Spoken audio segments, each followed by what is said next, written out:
رسول اللہ صلی اللہ علیہ وآلہ وسلم کی پیاری پیاری حدیث مبارکہ۔ Make sure you like and subscribe to my channel for more hadiths.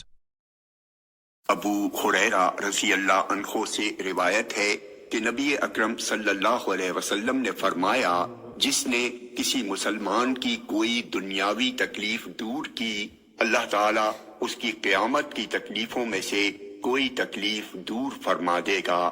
جس نے دنیا میں کسی تنگ دست کے ساتھ آسانی کی، اللہ تعالیٰ اس کے ساتھ دنیا اور آخرت دونوں میں آسانی کرے گا۔